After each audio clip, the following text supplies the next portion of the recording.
Bonjour à tous.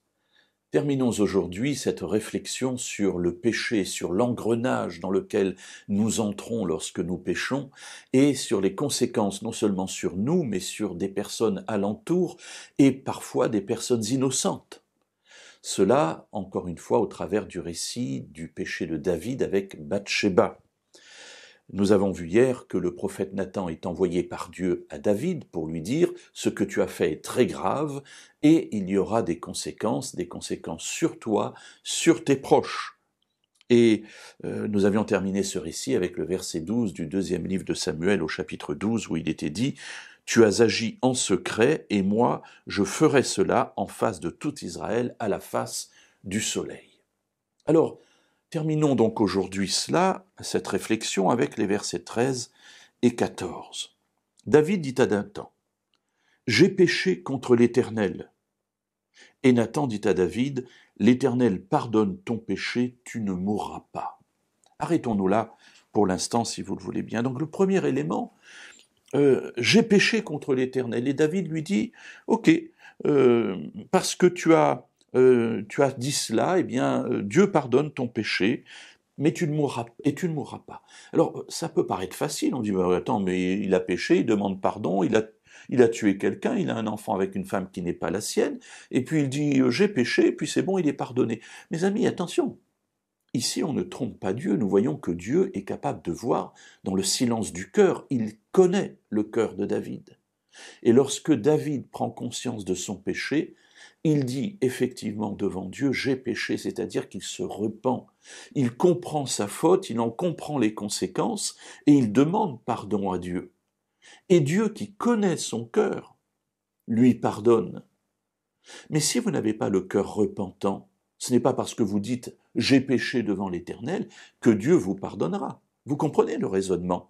Il faut qu'il y ait un cheminement dans notre cœur qui nous fasse passer du péché au pardon.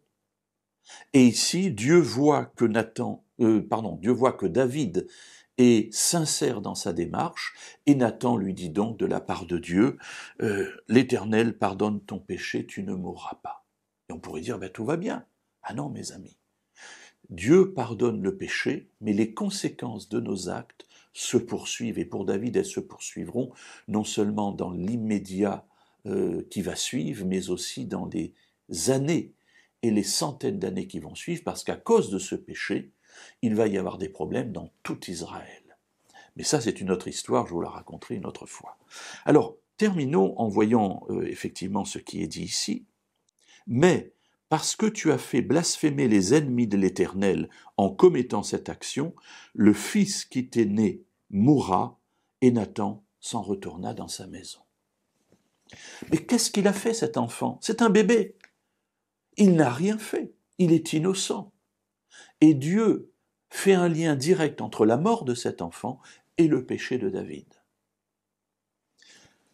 Ce que je voudrais souligner ici, je ne vais pas entrer dans l'explication de la mort de cet enfant. On pourra un jour peut-être réfléchir là-dessus. Pourquoi est-ce que cet enfant est mort? Mais ce que je voudrais souligner ici simplement, c'est que notre péché englobe très souvent d'autres personnes. Des personnes qui ne connaissent pas ni le début ni la fin du fin mot de l'histoire. Mais nous les englobons parce que notre péché a des conséquences sur ceux qui nous entourent. Mes amis, le péché n'est jamais anodin. En plus, là, il est extrêmement grave. Il y a eu adultère, il y a eu tentative de faire porter cet enfant, la responsabilité de cet enfant sur le mari alors qu'il n'y est pour rien, il y a eu meurtre. Mes amis, c'est terrible ce qui se passe. Dieu pardonne le péché, mais les conséquences, nous devons les porter. Alors nous les portons avec Dieu, parce que Dieu va nous accompagner, va nous soutenir, va nous aider à les porter, mais les conséquences de nos péchés sont là. Et c'est pour ça que c'est extrêmement grave. Parce que oui, nous sommes pardonnés, mais les conséquences, nous devons encore les porter, non seulement dans notre vie, mais dans la vie de ceux qui nous entourent.